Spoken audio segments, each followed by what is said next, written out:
கர்த்தருடைய பரிசுத்த நாமம் நம்ம மத்தியிலே மகிமைப்படுவதாக.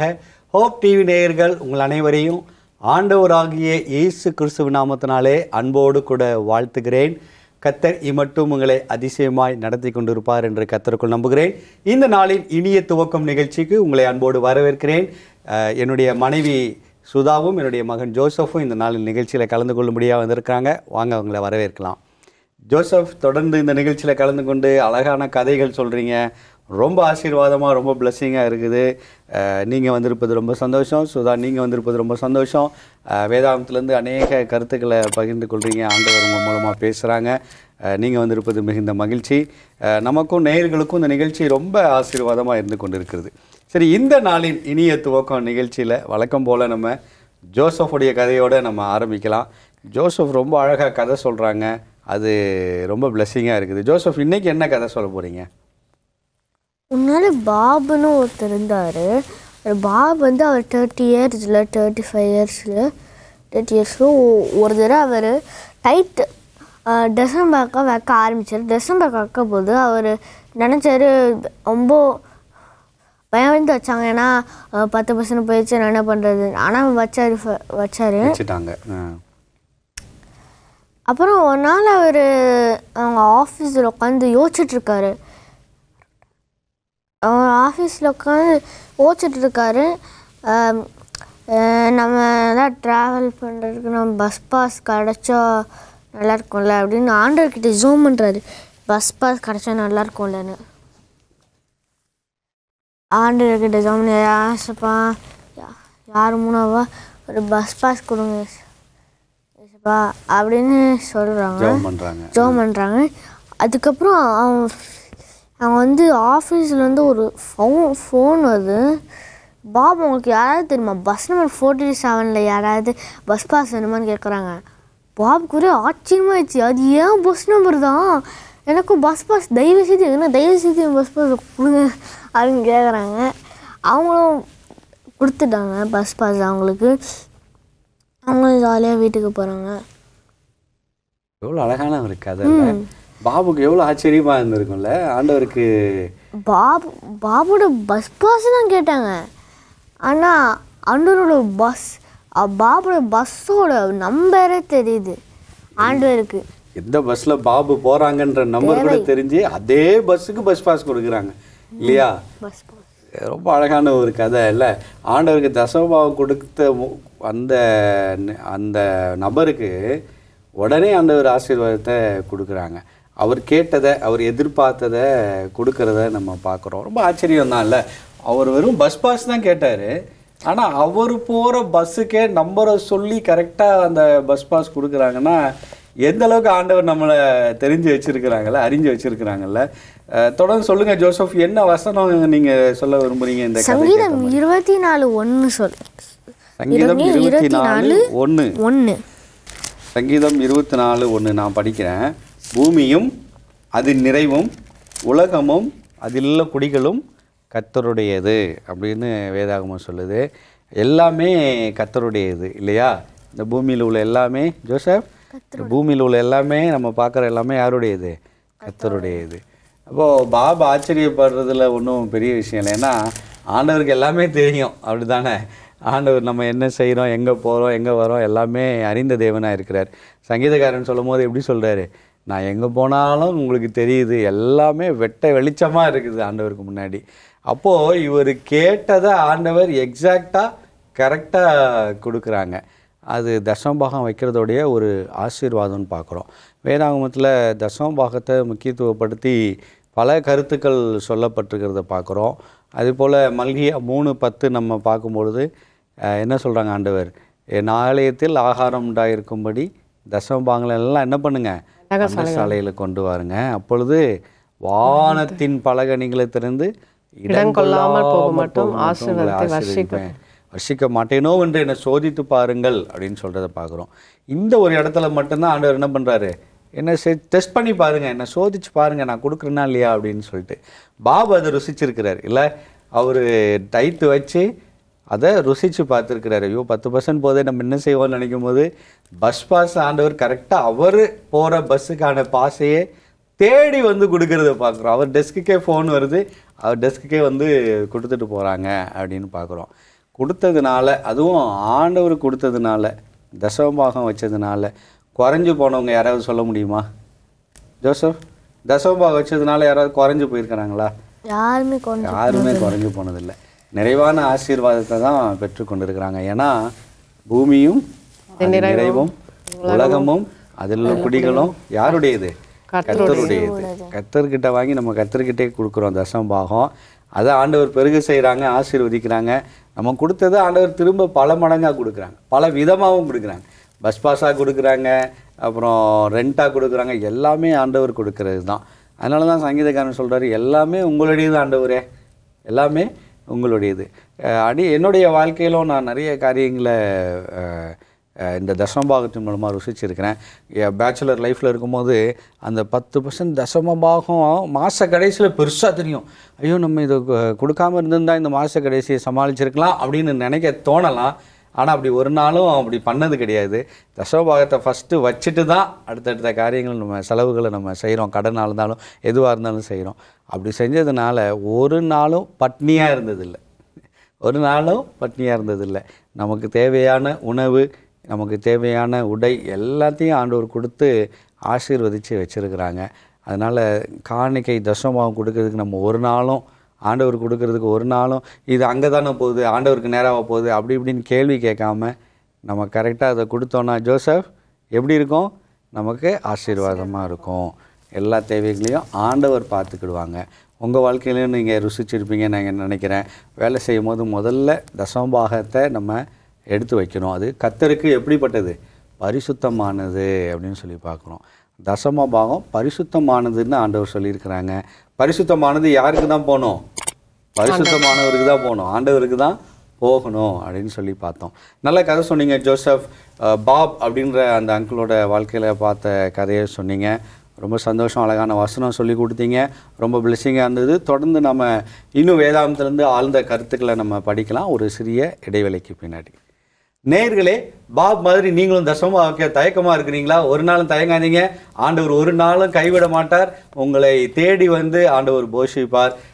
இந்த கதையின் மூலமாய் நல்ல கருத்தை கற்றுக்கொண்டோம். தொடர்ந்து இன்னும் ஆழ்ந்த கருத்துக்களை படிக்கலாம் ஒரு சிறிய இடைவேளைக்கு பின். நேயர்களே, இடைவேளைக்கு பின் இனிய துவக்கம் இந்த நிகழ்ச்சிக்குள்ளாய் மீண்டும் உங்களை அன்போடு வரவேற்கிறேன். இனிய துவக்கம் நிகழ்ச்சியில் இடைவேளைக்கு முன்னாடி நம்ம ஜோசப் ஒரு அழகான கதை சொன்னார். பாப் அப்படின்றவரை பற்றி ரொம்ப அழகான கருத்தை நம்ம கற்றுக்கொண்டோம். இந்த பகுதியில் நம்ம எதை குறித்து படிக்க இருக்கிறோம்? வாழ்க்கையின் கடினமான சூழ்நிலைகளில் ஆண்டவரோடு இணைந்து வெற்றி கண்டவங்களை பற்றி நம்ம பார்த்துட்ருக்கோம். வேதாகமத்திலிருந்து வேத பக்தர்கள் எப்படி வெற்றி கொண்டாங்க அப்படின்னு பார்த்துட்ருக்குறோம். இன்றைக்கி வந்து நம்ம பக்தனாகிய யோபுவை பற்றி நம்ம பார்க்கலாம். யோபு வந்து நம்ம யோபுடைய சம்பவங்கள், அவங்க வாழ்க்கையில் நடந்தது எல்லாம் நம்மளுக்கு தெரியும். யோபு வந்து ரொம்ப ஆண்டவர்கிட்ட ஒரு பக்தி உள்ளவங்களாக இருந்தாங்க. அவங்க வந்து பொல்லாப்புக்கு விலகிறவங்களாக இருந்தாங்க. பிசாசு வந்து உலகெல்லாம் சுற்றிட்டு பார்க்கும்போது என் தாசனாக யோபின் மேல் கண் வைத்தாயா அப்படின்னு ஆண்டவர் கேட்குறாங்க. ஆமாம், பர்ஃபெக்டாக இருந்தாங்கன்னு ஆண்டவரே சர்டிஃபிகேட் கொடுக்குறாங்க. அப்போது யோபுடைய வாழ்க்கை நல்லா போயிட்டு இருக்கும்போது சோதனைக்காரன் வந்து சோதிக்க ஆரம்பிக்கிறான். அந்த டைமில் தான் அவங்க வாழ்க்கையில் ஒரு கடினமான காலகட்டங்கள் அவங்க வாழ்க்கையில் வருது. கடினமான காலம்னாலே யோபுவை சொல்லாமல் நம்ம கடந்து போக முடியாது. யோபு அவ்வளோ ஒரு கடினமான ஒரு காலத்தை சந்திச்சவராக இருக்கிறாரு. எப்படி மேற்கொண்டாருன்றதையும் நம்ம பார்க்குறோம். அவங்க ஆடு மாடுகள் ஒட்டகங்கள் எல்லாமே அவங்க இழந்தாங்க. முக்கியமான ஒரு இழப்புனா அவங்களுடைய பிள்ளைங்களை அவங்க இழந்தாங்க. அது வந்து அவங்க அந்த சூழ்நிலையில் அது கடினமான காலம், அதை ஏற்றுக்கொள்கிறது இருக்கிற எல்லா பிள்ளைங்களும் அவங்க இழந்தாங்கன்னு பார்க்கலாம். ஒரு வாழ்க்கையில் ரொம்ப கடினமான சூழ்நிலையை அவங்க சந்திக்க நேரிட்டது. அந்த சூழ்நிலையில் அவங்களுடைய மனசு வந்து எந்த அளவுக்கு கவலைப்பட்டிருக்கோம், எவ்வளோ பாரங்களை அவங்க சந்திக்க நேரிட்டிருக்கோம். அந்த கடினமான சூழ்நிலைகளில் அவங்கள சந்திக்க ஒரு 3 சிநேகிதர்கள் வராங்க. சிநேகிதர்கள் வந்து நீங்கள் வந்து இவ்வளோ தவறுகள் செஞ்சுருக்கலாம், இப்படி பண்ணியிருக்கலாம், அதனால தான் உங்களுக்கு நேரிட்டது அப்படின்னு சொல்லி அவங்கள வந்து காயப்படுத்துறத நம்ம பார்க்கலாம். ஆனாலும் யோபுடைய பொறுமை வந்து ரொம்ப அதிகமாக உண்மைதான். ஏன்னா நமக்கு கடினமான காலத்தை நம்ம எதிர்கொள்கிறோம். அந்த மாதிரி நேரத்தில் நம்ம யாராவது நமக்கு 4 வாரத்தை நல்லது சொல்ல மாட்டாங்களா அப்படின்னு தான் நினைக்க தோணும். அந்த நேரத்தில் அவங்க மனைவி அவங்கள திட்டுறாங்க. அவங்க ஃப்ரெண்ட்ஸு வந்து குத்தி காட்டுறாங்க, நீ ஏதாவது தப்பு செஞ்சுருப்பேன்னு. எவ்வளோ வேதனையாக இருந்திருக்கும்ல. ஜோசப் யாராவது உங்களுக்கு குறை சொன்னால் உங்களுக்கு பிடிக்குமா? ரொம்ப வேதனையாக இருக்கும்ல. அதே மாதிரி தான் யோபுக்கு அவ்வளோ ஒரு வேதனையான ஒரு காலகட்டம். தொடர்ந்து சொல்லுங்கள். அப்படி சுற்றி இருக்கிறவங்களால அவர் வந்து நெருக்கப்பட்டாருன்னு நம்ம பார்க்கலாம். அவங்க மனைவியும் நீங்கள் தேவனை தூஷித்து ஜீவனை விடுன்னு சொல்கிறாங்க. அவங்களுடைய சரீரத்துலேயும் ஃபுல்லாக என்னது பருக்களால் நிறைந்து அவங்க ஒரு ஓடை எடுத்து இது பண்ணுற அளவுக்கு இருந்துச்சு. அப்படி இருக்கும் பொழுதும் யோபுடைய பொறுமை வந்து ரொம்ப அதிகமாக இருந்துச்சு. நம்ம வாழ்க்கையில் நிறைய சூழ்நிலைகளை நம்ம சந்திக்க நேரிட்டாலும் நம்மளுடைய வாயின் வார்த்தைகள் எப்படி இருக்குது, ஆண்டவருக்கு விரோதமாக நம்ம வார்த்தைகளை பேசுகிறோமா, நம்ம பொறுமையாக இருந்து ஆண்டவர் நாமத்தை மகிமைப்படுத்துகிறோமா, அதை முதலாவது நம்ம கடினமான சூழ்நிலையில் சந்திக்கும் பொழுது நம்ம மனசில் வச்சுக்கணும். நம்மளை ஆண்டவர் உருவாக்கியிருக்காங்க. யோபு அந்த இடத்துல சொல்லும்போது கர்த்தர் கொடுத்தா கர்த்தர் எடுத்தார், கர்த்தருடைய நாமத்திற்கு சோத்திரம்னு சொல்கிறாரு. நம்ம பிறக்கும் போது எதுவுமே என்ன பண்ணல, கொண்டு வரல. நம்ம இறக்கும் போதும் எதுவுமே என்ன பண்ணுறதில்ல, உலகத்துலேருந்து எடுத்துகிட்டு போகிறதில்ல. ஆண்டவர் தான் எல்லாமே நம்மளுக்கு தராங்க. ஆண்டவர் தான் எல்லா ஆசீர்வாதங்களும் ஆண்டவருக்குள்ளே தான் வருது. நம்ம போகும்போது எதுவும் எடுத்துகிட்டு போகிறதில்லன்னு யோபு அறிந்தவங்களாக இருந்தாங்க. ஆண்டவர் வந்து அவங்க வாழ்க்கையில் என்னென்ன பாடங்களை கற்றுக் கொடுத்துருக்காங்க. எவ்வளோ பெரிய துன்பங்கள் வந்தாலும் நான் என் ஆண்டவரை விட்டு கொடுக்க மாட்டேன், மறுதளிக்க மாட்டேன், ஆண்டவர் விட்டு கொடுக்கவும் மாட்டேன். ஆண்டவர் மேலே அவ்வளோ ஒரு நேசம் வந்து யோபுக்கு இருந்துச்சு. அப்படி யோபு அவ்வளோ நேசம் கொண்டனால தான் அவர் வந்து பொறுமையாக இருக்காங்க. ஆண்டவர் எது செஞ்சாலும் என் வாழ்க்கையில் கரெக்டாக செய்வாங்க, எல்லாமே நல்லதுக்காக தான் அப்படின்ட்டு இருந்தாங்க. அவங்க சகோதரர்கள் வாக்குவாதம் பண்ணும்போதும் யோபு என்ன பண்ணுறாங்க, பொறுமையை காத்துக்கொண்டாங்க. அவங்க ஃப்ரெண்ட்ஸு 3 பேரும் வாக்குவாதம் பண்ணும்போது அவங்க பொறுமையாக இருக்காங்க. யாக்கோபு 5ஆம் அதிகாரம் நீங்கள் வாசிங்க, 11வது வசனத்தை நீங்கள் வாசிங்க. யாக்கோபு 5:11, இதோ பொறுமையாக இருக்கிறவர்களை பாக்கியவான்கள் என்கிறோமே, யோபின் பொறுமையை குறித்து கேள்விப்பட்டிருக்கிறீர்கள், கர்த்தருடைய செயலின் முடிவையும் கண்டிருக்கிறீர்கள், கர்த்தர் மிகுந்த உருக்கமும் இரக்கமுள்ளவருமாய் இருக்கிறாரே. ஆண்டவரே சர்டிஃபிகேட் கொடுக்குறாங்க, யோபின் பொறுமையை குறித்து கேள்விப்பட்டிருக்கிறீர்களே. அவங்க எப்படி அவங்க எதிராக பேசினாலும் அவங்க எப்படி தன்மையாக பேசுறதை பார்க்கலாம். அப்போது ஆண்டவர் வந்து அவங்க சிநேகிதர்கள்கிட்ட ஆண்டவர் சொல்கிறாங்க, யோபை மாதிரி எப்படி பேசுகிறாங்களோ அதை மாதிரி நீங்கள் பேசவே இல்லை அப்படின்னு சொல்கிறாங்க. அதுக்கப்புறம் யோபு தன் சிநேகிதருக்காக வேண்டுதல் பண்ணும்போது அவர்களுடைய சிறையிருப்பை மாற்றுறாங்க. யோபுக்கு முன்னிருந்ததை காட்டிலும் இரட்டத்தனையான நன்மையினால் ஆசீர்வாதத்தினால் நிரப்புறாங்க பார்க்கலாம். அப்போது அந்த இடத்துல யோபு வந்து ஆண்டவரை தூஷித்திருந்தாலோ, இந்த இடத்துல யோபு வந்து பைபிளில் வேதாகமத்தில் யோபுன்னு ஒரு புத்தகம் இருந்திருக்குமான்னு தெரியாது. ஆனால் ஆண்டவரை பற்றி பிடித்து அவங்க வந்து வாழ்க்கையில் உள்ள கடினமான காலங்களில் பொறுமையாய் அவங்க இருந்ததுனால முன்னிலைமை காட்டிலும் இரட்டத்தனையாய் ஆண்டவர் என்ன பண்ணுறாங்க, ஆசீர்வதிக்கிறாங்க. என்னுடைய வாழ்க்கையில் சொல்லப்போனால் கடினமான காலங்களில் நான் சந்திக்க நேரிடும் போது அந்த கட்டியோட கன்சீவாக இருக்கும் போது 3 கிலோ கட்டி, அப்போது அந்த கட்டியோட கன்சீவாக இருக்கும் பொழுது நிறைய பேர் என்னை பார்க்க வந்தவங்களும் சரி, நான் பெட்லேயே தான் படுத்துட்டு சாப்பிட்றது எல்லாம் ரெஸ்ட்டில் எடுத்துகிட்டு இருக்கும்போது எவ்ரி டைம் 8 months பெயினில் இருக்கும் போதும் என்ன சந்திக்க நேரிட்டவங்க என்கிட்ட சொன்ன அட்வைஸ் என்னென்னா, நீங்கள் ஏதாவது பாவம் செஞ்சுருப்பீங்க, நீங்கள் ஏதாவது தவறு செஞ்சுருப்பீங்க, ஆண்டவர்கிட்ட என்ன பண்ணுங்கள், மன்னிப்பு கேளுங்க, ஆண்டவர் வந்து உங்களுக்கு இறங்குவாங்க. அந்த மாதிரி நம்மளை வந்து இன்னும் தான் வந்து என்ன பண்ணுறாங்க, ஹேட் பண்ணுறாங்க. ஆனால் என்னுடைய அத்தா வந்து சொன்னது என்னென்னா, தேவனுடைய மகிமை விளங்குவதற்கு ஏதுவாக இது உங்களுக்கு நேரிட்டது. அப்போது ஆறுதலின் வார்த்தையை அவங்க சொன்னாங்க. ஒவ்வொருத்தரும் நம்ம வாழ்க்கை கடினமான சூழ்நிலையில் நம்ம சந்திக்க நேரிடும் போது நம்ம நண்பர்களும் சரி, யோபுடைய நண்பர்கள் மாதிரியும் நம்ம பக்கத்தில் இருக்க உறவினர்களும் சரி நம்மளை கடினப்படுத்துகிற காலங்கள் இருக்குது நம்ம வாழ்க்கையில். அந்த சூழ்நிலையில் நம்ம எப்படி பொறுமையாக அதை கையாளுறோம், எப்படி அந்த யோபு பொறுமையாக இருந்தாங்களோ அதே மாதிரி அவங்க இப்படி சொல்கிறாங்களே, அப்போ நம்ம இப்படி தவறுதல் செஞ்சு நம்மளை இப்படிலாம் இருந்திருப்போமா, அதனால தான் ஆண்டவர் தண்டிச்சிட்டாங்களா, அந்த மாதிரி நம்ம வந்து நம்மளும் என்ன பண்ணோம், டிப்ரெஷனில் போகணும்னு அவசியம் இல்லை, அப்படி போக வேண்டியதில்லை. நமக்குள்ளே இருக்கிற ஆண்டவர் நம்மளுக்கு அந்த வேலைகளையும் பொறுமையை கட்டளையிடுவாங்க. நம்ம பொறுமையாக இருந்தோன்னா ஆண்டவர் அவங்க வந்து நம்ம கண்களுக்கான அவர்கள் முன்னாடி நம்மளை என்ன பண்ணுவாங்க, ஆண்டவர் உயர்த்தி வைப்பாங்க. நம்மளுடைய முன்னிலைமை காட்டிலும் பொறுமையாக இருக்கிறவர்களுக்கு பின்னிலைமை இரட்டத்தனையான ஆசீர்வாதத்தினால் ஆண்டவர் நிரப்புவாங்க. அதனால் நம்ம கடினமான காலங்கள் சந்திக்க நேரிடும்போது நம்ம ஆண்டவரை தூஷிக்காதபடி பொறுமையை காத்துக்கொள்வது ரொம்ப அவசியம். யோபுவை போல பொறுமையாக இருக்கணும் அப்படின்றத கற்றுக்கொள்கிறோம். ரொம்ப அழகான பாடம் இன்னைக்கு சொல்லி கொடுத்தீங்க. யோபுவை போல பொறுமையாக இருந்து கடினமான காலங்களை நம்ம வெற்றி பெற வேண்டும். ஆண்டவர் கூட சொல்கிறாங்கல்ல, அவருடைய பலத்தை கைக்குள்ளே எப்படி இருக்கணுமா, அடங்கி இருக்கணுமா. பொறுமையாக அடங்கி இருக்கும்போது ஆண்டவர் நம்மளை பெருமையாக உயர்த்தி வைப்பாங்க என்பதில் எந்த வித சந்தேகமும் இல்லை. நல்ல கருத்துக்களை சொன்னீங்க. தொடர்ந்து நம்ம அநேக காரியங்களை படிக்கல. ஒரு சின்ன இடைவேளைக்கு பின்னாடி நேயர்களே, ஒரு சிறிய இடைவேளைக்கு பின் இனிய துவக்கம் இந்த நிகழ்ச்சி மீண்டும் தொடரும். நேயர்களே, இடைவேளைக்கு பின் இனிய துவக்கம் இந்த நிகழ்ச்சிக்குள்ளாய் மீண்டும் உங்களை அன்போடு வரவேற்கிறோம். இடைவெளிக்கு முன்னாடி இனிய துவக்கம் நிகழ்ச்சியில் ரொம்ப அழகான கருத்துக்களை நீங்கள் சொல்லிகிட்டு இருந்தீங்க. ஆண்டவர் உங்கள் மூலமாக அழகான காரியங்களை நம்ம கற்றுக்கொண்டோம். அதுவும் யோபுவை பற்றி ரொம்ப அழகாக சொன்னீங்க. அந்த பொறுமை, யோபுடைய பொறுமை நமக்கு வேணும். கடினமான காலங்களில் யோபுவை போல் பொறுமையாக இருந்து நம்ம ஜெயிக்கணும் அப்படின்னு சொல்லி பார்த்தோம். ரொம்ப ஆசீர்வாதமாக இருந்தது. இந்த பகுதியில் கூட நம்ம ஒரு வாக்குத்தத்தத்தை குறித்து பார்க்கலாம். ஒவ்வொரு புத்தகத்தில் ஒவ்வொரு வாக்குத்தத்தம் ரொம்ப நமக்கு பிடித்ததாக இருக்கும். வேதாகமத்தில் ஒவ்வொரு புத்தகத்தில் இல்லையா? அப்படி நம்ம 1 சாமுவேல் புஸ்தகத்தில் பார்க்கும் பொழுது அங்கே 1 சாமுவேல் 7:12 நம்ம பார்க்கலாம்.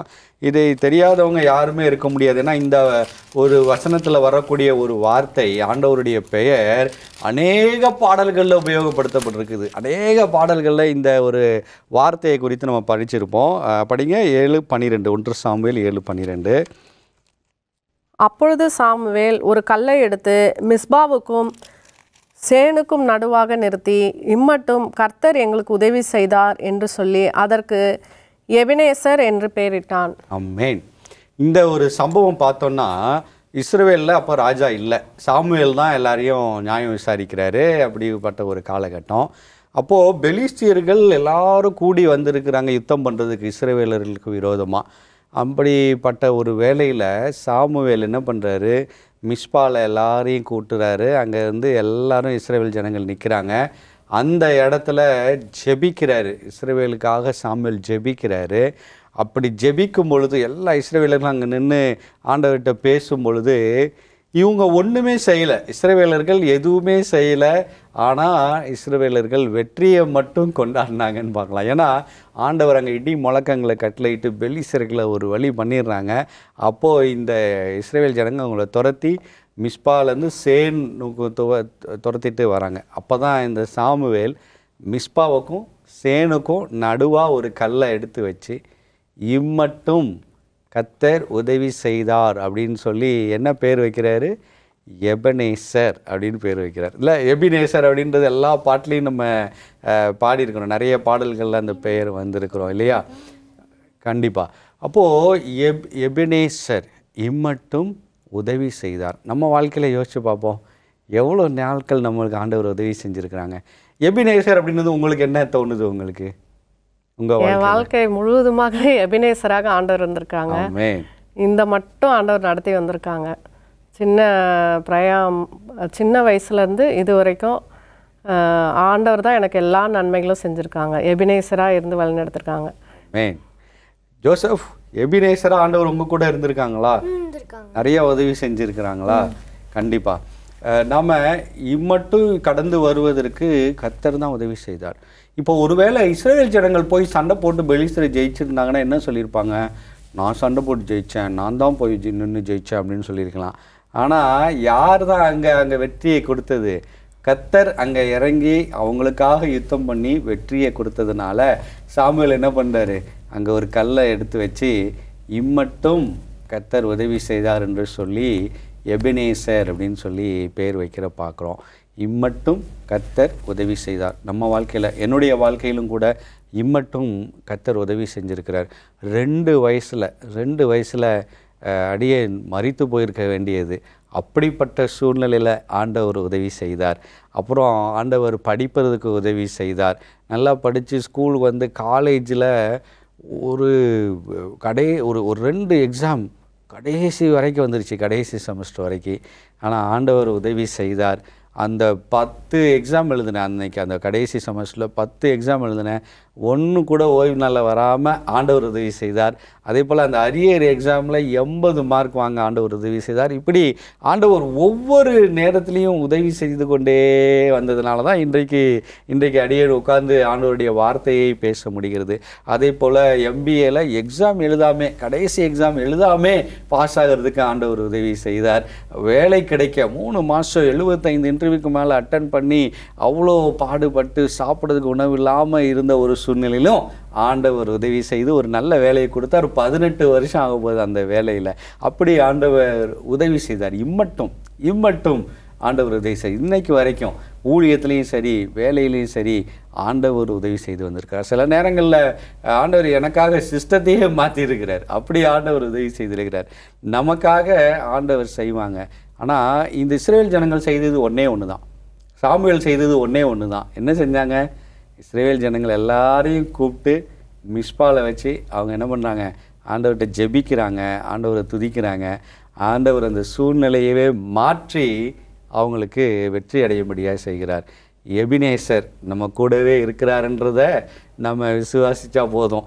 இம்மட்டும் இந்த நேரம் வரைக்கும், இந்த நிமிஷம் வரைக்கும் ஆண்டவர் எனக்கு உதவி செய்கிறாரு, செய்து கொண்டே இருப்பார் அப்படின்னு நம்ம விசுவாசிக்கணும். அப்போது எபினேசர் நம்ம கூட இருந்து உதவி செய்வாங்க அப்படின்னு பார்க்குறோம்.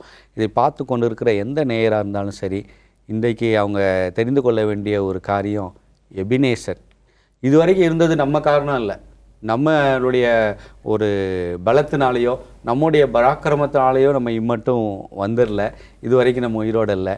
ஆண்டவருடைய கிருபையினாலேயும் இந்த எபினேசர் நம்ம கூட இருக்கிறதுனாலையும் மாத்திரமே தான் நம்ம என்ன பண்ணியிருக்கோம்? இம்மட்டும் வந்திருக்கிறோம். இம்மட்டும் வந்தவர் இனிமேலும் அவருடைய வருகை மட்டும் நம்மளை நடத்துவார் அப்படின்னு விசுவாசிக்கிறேன். நீங்களும் விசுவாசிக்கிறீங்க, நான் கர்த்தருக்கும் நம்புகிறேன். நம்ம ஜெபிக்கலாமா? ஜெபிக்கலாம்.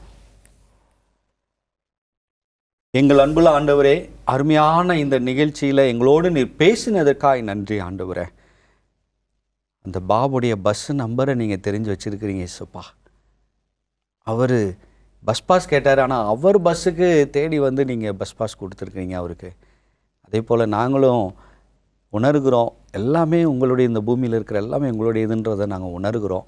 எங்களுக்கும் நீங்கள் செய்வீங்க, பாபுக்கு செய்த தேவன் எங்களுக்கும் செய்வீங்கன்னு விசுவாசிக்கிறோம். யோபுக்கு ஆண்டவரை கூட இருந்து அவருடைய பொறுமையினால் அவர் அந்த கடினமான காலத்தை வெற்றி பெற நீங்கள் கிருபை செய்தீங்க. அதே போல் எங்களுடைய கடினமான காலங்களில் பொறுமையாக இருந்து நீங்கள் எங்களை உயர்த்தும் வரைக்கும், ரெட்டிப்பான நன்மையை தரும் வரைக்கும் காத்திருக்க உதவி செய்யுங்க.